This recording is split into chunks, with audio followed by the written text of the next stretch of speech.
Good afternoon. This is IUP News, and we are here from Davis Hall. My name is Carson Zadroga. And my name is Quinn Lamore. Ahead, we'll have a story on the PhD project, an exciting new event called Into the Streets.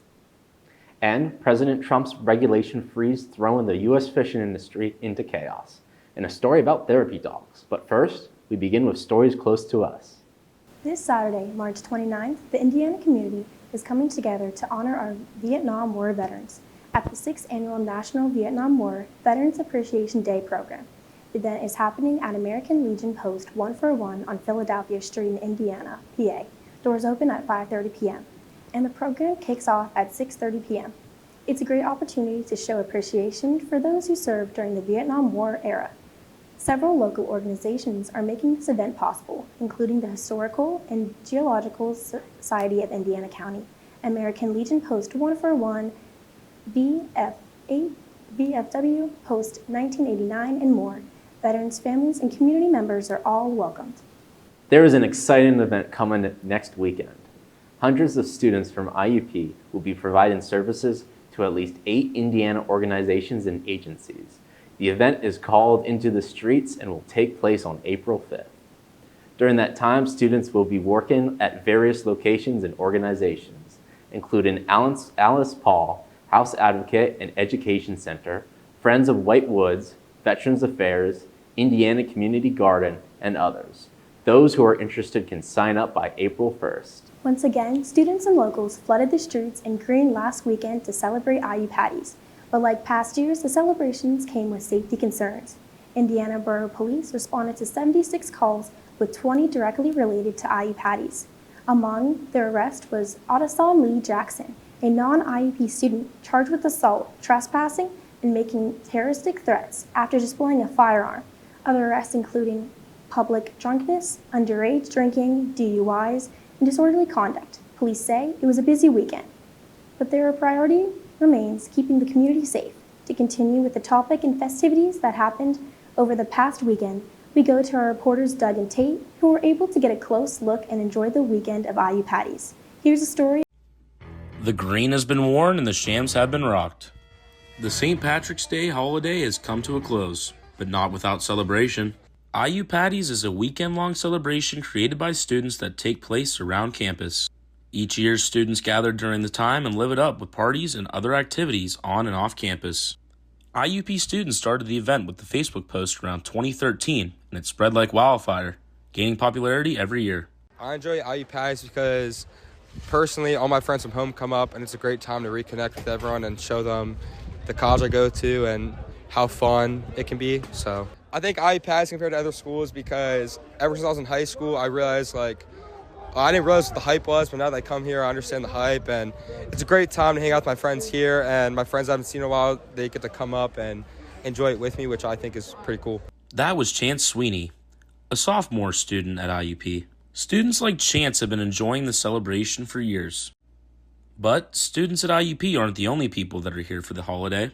Students and other members of surrounding colleges gathered for the event. Clarion's such a smaller school, and IUP is just it's very condensed. The frats are in a small area, and it's just they keep it under control, and it's just a great time. That was Mo Sadridinov, a student at Clarion University. Students like Mo got a weekend away from school and were able to enjoy it at their own leisure. So this is Frat Row, where you can obviously all the parties of the last 2 days have taken place, also during the day and night. Both days, parties served attendance to thousands of people. A ginger run was also held Saturday morning, an IUP tradition and fan favorite. That was another year of Iuptv. Students like Mo and Chance will continue to keep the tradition alive for years to come. Whether it's joining the day-long festivities, cheering on friends in the ginger run, or simply soaking in the lively atmosphere, Iuptv remains a highlight of the spring semester. This was Doug Seipel and Tatum Coyle reporting for IUP TV News. Thank you, Doug and Tate, for that report. Yeah, it looks like some people had a great time despite the safety concerns. On to the next story, and it's a good one. A 9-year-old boy in Washington County has started a movement to provide pillows for the homeless. Ty Kowalski's mother said that her son was getting ready for bed when he made the comment that he had 3 pillows to sleep with, while homeless people didn't have any. The family brought 12 pillows to donate, But Ty wasn't satisfied. Ty asked his mother to put out information about his pillow drive on Facebook, and from there, the drive started to grow. Ty has received more than 130 pillows for his drive and is still being sent more from his school, church, and community. Over the weekend, Ty has had a pillow exchange with the residents at St. Joseph House of Hospitality in Crawford, Roberts. Ty has also begun collecting pillowcases and blankets. Ty's community members are in awe of the third graders' generosity, and they encourage everyone in the Pittsburgh area to support Ty and his mission. What an impressive young boy. His mother must be so proud. I hope so. Coming up, we will have a national news and a package about managing stress. Please stay tuned. This is your time to engage, create, follow your passion, show your spirit, go all out, or just kick back. Here in the Oak Grove at the heart of IUP, endless opportunities await. Where do you fit in? Wherever you want. This is your time. This is your place. Get in the Grove at IUP. Just as no two oak leaves are the same, your journey at IUP is uniquely yours. Yours to explore your interests, pursue your passions, discover your calling. You will face challenges. Success comes with challenges, but you'll never have to go it alone. Whatever you need, from academics to wellness support, we'll be here for you throughout your journey. Get in the Grove at IUP. We're back with IUP News. Funding for PhD students could be at risk, especially for those supported by the PhD Project. This is an organization that, for the past 30 years, has provided mentorship and financial aid to doctoral students in business from underrepresented backgrounds. Over the years, the program has helped fund 1,500 PhD students. Now the U.S. Department of Education is investigating 45 universities that partner with the PhD Project. This includes the University of Kansas, the University of Utah, the Ivy League schools like Cornell and Yale. The department alleges that these institutions may be violating the 1964 Civil Rights Act, claiming the program limits eligibility based on race. As a result, some of the universities, including the University of Utah and the University of Kentucky, have already cut ties with the program. President Trump's 60-day regulation freeze was throwing the U.S. fishing industry into chaos. The fishing industry relies on the National Oceanic and Atmospheric Administration, or the NOAA, to manage coastal fisheries. The administration sets the start and close of the fishing season after consulting the government, scientists, and local fishermen. The regulation freeze delayed key meetings and consultations and caused confusion over new guidelines for the new season. Due to the confusion, overfishing of the bluefin tuna in the Atlantic could require quotas in northern areas following the tuna's migration. Fishermen in New York and Massachusetts now fear that they may struggle to meet their quotas when the season opens in June. 5% of the probationary employees of the NOAA who were involved in the regulation have been fired following the confusion. As a result, fisheries in New England and New York are now preparing to push their opening days back, but this could disrupt employment in the seafood market in some northern regions. For those who are interested in tracing their ancestry, you probably have heard of the company called 23andMe. The company is best known for allowing people to trace their ancestry with an at-home kit since 2007. The California biotech firm announced that they have been struggling financially for months and have entered the federal bankruptcy process with the goal of finding a buyer. The company has more than 15 million users of the service. They say that people's data is safe because they share or stripped of their identity information, such as names and birth dates, when they sent information to the researchers. However, California Attorney General Rob Bolta issued consumer alert last Friday suggesting that customers delete their data due to sensitive information and informed a detailed guide on how to do it. A deadly fungus recently labeled an urgent threat by the CDC is rapidly spreading in the U.S. hospitals. Known as coronavirus, cases have doubled in recent years. Raising serious concerns, the fungus is highly resistant to antifungal medications, making infections difficult to treat. While healthy individuals can typically fight it off, it primarily affects hospital patients who are already sick or vulnerable. Adding to the concern, Candida auris can survive on surfaces like bed rails and doorknobs, adapting quickly and even resisting antibacterial cleaning products, if not sterilized properly. With a 60% fatality rate among infected patients, hospital staff nationwide are on high alert. Experts urge stricter infection control measures to contain its spread. It's hard to think positively at a time like this. Luckily, our reporters Moses Olani and Malik Turner have a story on stress management.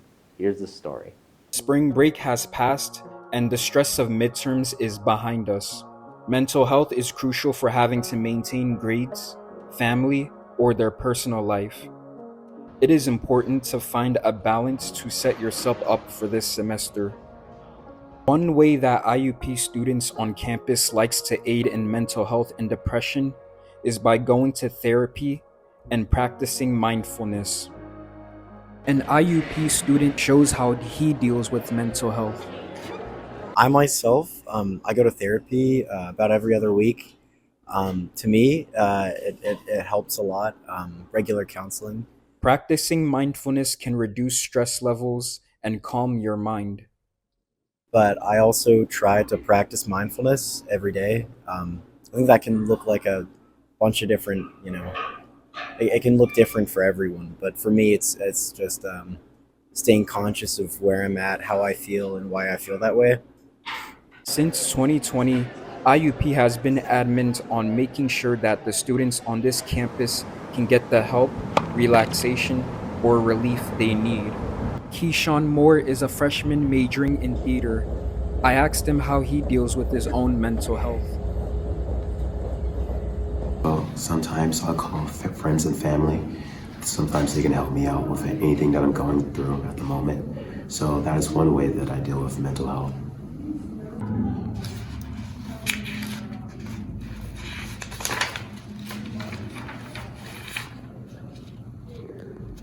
Reading is another way that students cope with mental health, as well as going to the gym, where exercising reduces stress and anxiety.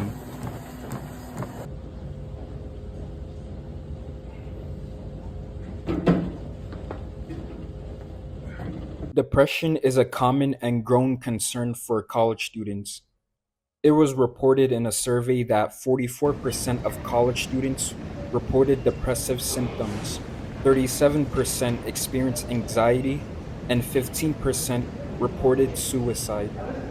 Mental health is important, and how you deal with it can determine how your life turns out.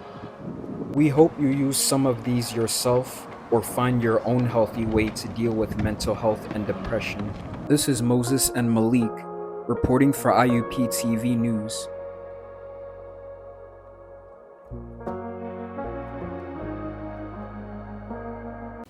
When we come back, we'll take a look at the weather. Stay tuned here at IUP News. We're all searching for opportunity, a challenge. Here, asking what if, what's possible is the mindset.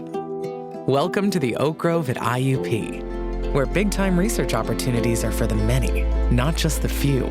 And world-renowned professors ignite ambitions. Search here, and there's no telling how far you'll grow.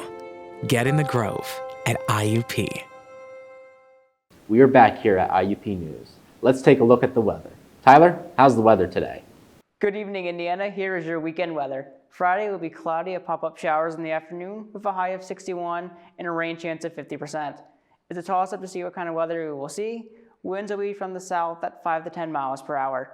Friday night, temps don't drop much with a low of 56 degrees. The showers hang around in the evening, turning to cloudy skies overnight. The winds are from the southwest at 10 to 15 miles per hour, and there's a 50% chance of rain.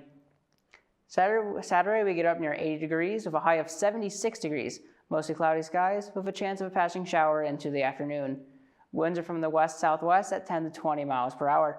Saturday night, we get down to 57 degrees with a 60% chance of rain during the late night. Winds are going to be coming from the south-southwest at 5 to 10 miles per hour. To end off the weekend, there's light rain in the morning with scattered thunderstorms in the afternoon with a high of 69 and a 70% chance of rain. The winds are coming from the south-southwest at 10 to 15 miles per hour. Sunday night, we will have an 80% chance of rain with thunderstorms in the evening, then cloudy skies with rain likely overnight. The low is 58 degrees, and winds are from the south-southwest at 10 to 15 miles per hour. That's going to do it for your weekend forecast. Now back to the news desk. Thanks for the weather, Tyler. When we come back, we'll have international news. Stay tuned. Your future beckons, calling from a place where there's plenty of room to grow, where possibilities are abundant, where you'll be challenged every day to uncover the best version of you, where you can blossom. The place, IUP. Here, like the clusters of oaks in our renowned oak grove, we're united in helping you reach new heights. Ready to heed the call? Get in the grove at IUP. A Japanese man who spent nearly 50 years on death row has been awarded $1.4 million in compensation. 89-year-old Iwa Wakamata has sentenced to death in 1968 for a quadruple murder, but he always maintained his innocence, claiming police fabricated evidence against him. After decades behind bars, a DNA test proved that the bloodstained clothing used to convict him was planted long after the crime. Wakamata was acquitted last year, becoming the world's longest-serving death row inmate. This week, a court ordered the government to pay him more than 217 million yen, roughly $85, for each day of his wrongful conviction. His lawyer called it Japan's highest payout for a wrongful conviction, but said no amount could ever make up for what Wakamata endured. Wakamata had been a professional boxer before his arrest and later worked at a soybean factory, where he was arrested by police after his boss's wife, and their 2 children were found stabbed to death in their home. The war in Gaza has intensified with an Israeli airstrike killing a senior Hamas member inside Nasser Hospital. Hamas confirmed that its financial chief, Ismail Barhoum, and his aide died in the strike Sunday evening. Barhoum is one of the most senior Hamas figures killed since Israel resumed military operations last week, and in a 2-month ceasefire. While Hamas claims Barhoum was receiving threats for earlier industries, the Israeli military said he was using the hospital to coordinate terror activities and has been hiding there for weeks. Gaza's health ministry reported that more than 730 people have been killed since the fighting resumed, including at least 61 deaths on Monday. 50,000 people in Gaza have been killed since the war began. Thousands of Palestinians across Gaza are advised to flee again, underscoring Israelis' plans to intensify strikes after a ceasefire broke down. 125,000 more people have been displaced after the end of the ceasefire. There's interesting news from scientific research coming from London. Spaghetti might seem like a simple dinner, but for physicists, it's a scientific puzzle for nearly a century. Researchers have long studied spaghetti to understand the solid state of matter, the chemistry of food, and even the life's origins. Now, a new study from the University College London has taken this curiosity about the Italian cuisine even further. Using a technique called electrospinning, scientists dissolved flour into an electrically charged solution and created ultra-thin spaghetti strands. They measured just 0.1 millimeters thick, nearly invisible to the naked eye. Lead researchers Beatrice Britton says these stiff, microscopic noodles could one day help develop biodegradable alternatives to plastic nanofibers, which are used in filtration and medical treatments. The study is a reminder that even the simplest things like spaghetti can help unlock the secrets of the universe. Inflation has remained a challenge for many countries, including the United States, where rising prices for goods, housing, and services continue to strain household budgets. Globally, countries are facing similar struggles as they balance economic growth with inflationary pressures. But there is good news for Mexico. Mexico's inflation rate has eased in mid-March, rising expectations that the country's central bank may continue cutting interest rates. According to Mexico's National Statistical Agency, INEGI, annual inflation dropped to 3.67%, down from 3.77% in February and well below last year's 4.48%. Core inflation, which excludes food and energy, also declined to 3.56%. The figure came in lower than the market forecasts, offering some relief after a slight uptick in February. Economists say that the slowdown, along with the 0.2 economic contraction in January, strengthens the case for Mexico's central bank to move forward with its monetary easing cycle. When we come back, we'll have sports report from Alan and a story on therapy dogs. Stay tuned. Welcome to a place where opportunities abound, where students have the option to study healthcare in places all around the world, and thousands learn beyond the classroom every year. Welcome to the Oak Grove at IUP. Students here go out in the field to measure biodiversity, and even the Virgin Islands to study sustainability. Ready to pursue a real-world opportunity that brings your passion to life? Get in the Grove at IUP. We are back with our sports report. Tell us, Alan, what's going on in the world of sports recently? Thanks, Carson. It's an exciting weekend for sports. So here's what's coming up. The IUP men's baseball team is gearing up for a doubleheader against Slippery Rock on both Friday, March 28th and Saturday, March 29th. It's going to be a great matchup, and I'm sure the team is looking to bring their A game. Meanwhile, the IUP women's softball team will be facing Shippensburg for a doubleheader this Friday, March 28th. And don't forget about our IUP men's and women's track and field teams who are heading to Pittsburgh this weekend for the Carnegie Mellon Invite on Friday and Saturday. It's going to be a weekend full of action. The IUP women's tennis team will also be in action facing Slippery Rock on Saturday, March 29th. So if you're in town, there's plenty to catch this weekend. Switching gears to March Madness, the Sweet 16 kicks off tomorrow with some exciting matchups to look forward to. BYU versus Alabama, Maryland versus Florida, Arizona versus Duke, and Arkansas versus Texas Tech. It's going to be a battle to see who advances.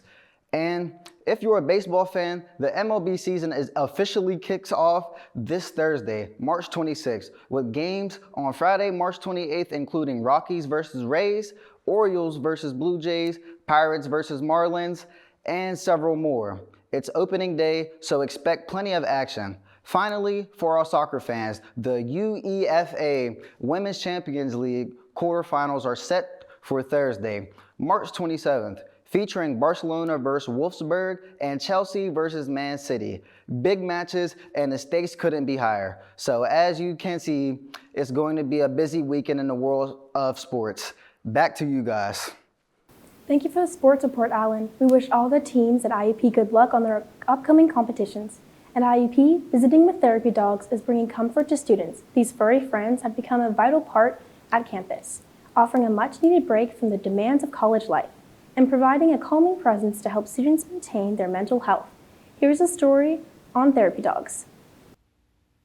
Many students in the Stapleton Library are very excited today, and many of them are really happy. That is because of the therapy dogs that are present for students to pet to help their mental health. Luckily, there are resources around campus that can help improve mental health, like counseling and safe spaces. But one of the more active ways to improve mental health is by spending time with therapy dogs. Therapy dogs are a service offered to students who want to come and pet a furry friend. We asked Sheila Gardner, one of the dog owners, what therapy dogs do for students. Just to really help the students de-stress. Sometimes we've had many students that just stop by before class, before a test, and they're like, "Oh my gosh, I have this test coming up, and I'm so freaked out." And they'll literally say, "This really helped me. This really helped to just be able to pet them." There are about 6 dogs that people can visit. Each of them are trained and friendly and will come up to you to be petted. On Monday, March 31st, most of the therapy dogs will be back for students to pet and have fun with. They also are on the calendar for April 14th, April 28th, and May 5th, the day before final exams start. Students can visit them in the Stapleton Library from 11:10 a.m. to 12:20 p.m. during common hour on those days. There are several benefits to therapy dogs, such as decreased anxiety, improved cardiovascular health, reduced stress, and increased self-esteem.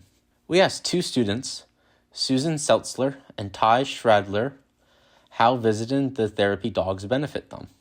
We actually were just coming to study, and then we walked in and we saw all the therapy dogs, so we're like, well, we have to say hi. So it was a nice surprise. Sure. It's just added bonus to the getting our homework done. Yeah. How does it make you feel to see the therapy dogs? Always happy. It always makes my day better. It just gives us something extra to do, a nice break. Do you have favorite therapy dogs? Do you like them all? I don't know if I can look at it. I could either. I feel so mean. They're all so sweet. Everyone who participates seems to gain something from therapy dog sessions. The students get a chance to relax with the dogs clearly love the attention, and the pet owners enjoy watching as the dogs make the students happy. And sometimes, we just, walk by and we're like, hey, do you want to see the dogs? Do you want to see the dogs? And, people are like, yes. And then we'll go in and there'll be a person that's just laying there and you don't even know if they're awake. And I'll be like, do you want to see the dogs? And this gentleman's whole face lit up and he's like, oh, the dogs! And he popped up out of bed and he's like, yeah, bring the dogs over. And it was just wonderful. Even if you don't have time for visiting therapy dogs, having a pet can help with mental health and reduce stress. Interacting with human-friendly and trained animals is a great way for improving your mental health and provides social support. Everyone can get help from connecting with others, even if it's a furry friend. This is Carson Zadroga, Clara Fisher, Marilyn Kukula, reporting for IUP News. That's going to do it for us today at IUP News. In association with IUP News and students looking for careers in communication field, we hope everyone enjoys this semester. My name is Carson Zadroga. And I'm Quinlan Morey. Our facility advisors are Dr. Aya Mukhtar, and executive producers are Julia Lathan and Carson Zadroga. Thank you for all spending your afternoon with us. Stay warm and have a great week.